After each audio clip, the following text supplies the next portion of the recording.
So when you're living your shed life and you're doing all the jobs in the workshop or the shed, it's always nice to have a bit of luxury, and be good to get the internet to your shed.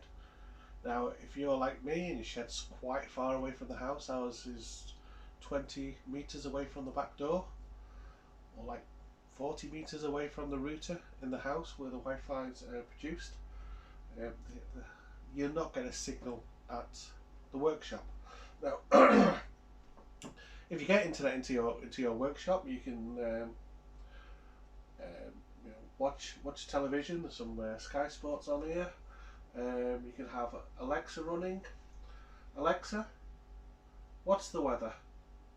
Currently, in Wigan it's 7 degrees Celsius with partly sunny skies. Today, you can expect showers, with a high of 7 degrees and a low of 4 degrees. You can watch YouTube videos, instructional videos to show you, give you tips on what you're doing in the workshop. Nice bit of reference. So it's a nice thing to have. Now there are a few ways of doing this. You could set up a hotspot on your phone, but that's a bit of a faff, having to keep reconnecting whenever you go back into the workshop. You can do you can dig a trench and put a network cable from your router to the workshop, which again is a bit of a faff. Weather gets to it. You can put it in a conduit, but someone might put a spade through it. Even animals can attack it. So I don't think that's a good idea either. So what I've done is I've set up a mesh network using a system called Deco, and I'll show you a bit about that now. Like and subscribe if you want to see more stuff like this. See ya!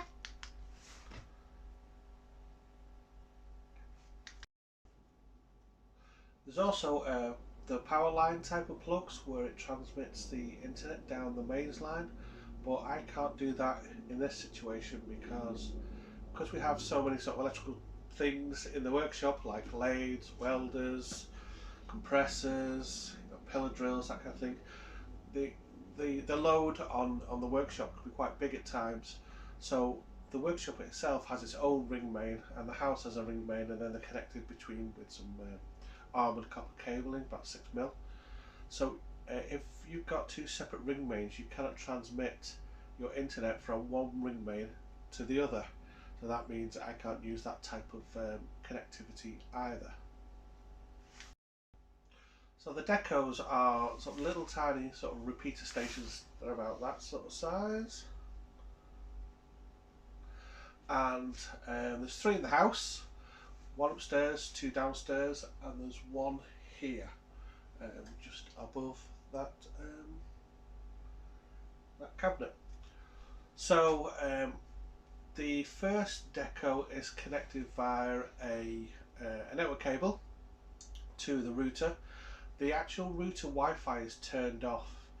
It's in modem mode, and it's the decos that provide the Wi-Fi. The Wi-Fi is a lot stronger than the normal sort of standard Wi-Fi.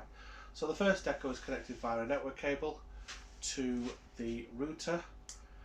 Then there's 2 downstairs from that, so they repeat the signal across the downstairs of the house. It's strong enough to go to the garage as well.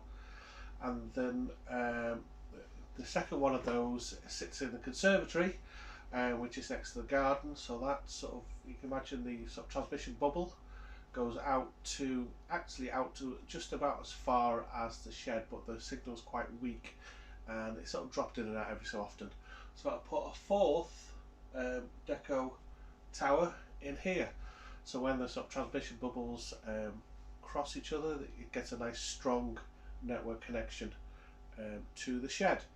So that means that if there's any faults or anything like that, you're not digging any sort of cables up. It's quite easy to diagnose any faults. You can just turn off the decos and turn them back on again, like you do fix most sort of computers. But they are really stable. I only ever have to turn them off maybe once a year, turn them off again, and it provides, as you can probably see, got a nice clear high definition picture of Sky Sports at the moment. But on here as well, there's there's Disney Plus, there's Apple TV, and BBC Sounds if you want BBC Radio, and also you've got all your Amazon Music and everything else coming from the Alexa speaker as well. So, like I say, when you're working away, you can start up YouTube. You can just have a football match playing in the background while you're working away, and you can even escape the house and just watch maybe the latest Die Hard film, where you say you're working on your projects. Like Ben said, who was working the camera today, my son, if you like the video, like, subscribe, press that bell thing, and we'll come back and do another thing on the shed. I think the next thing we're going to talk about is how you get electricity from your house to the shed to power things, big electricity to power things like that 3-phase lathe over there.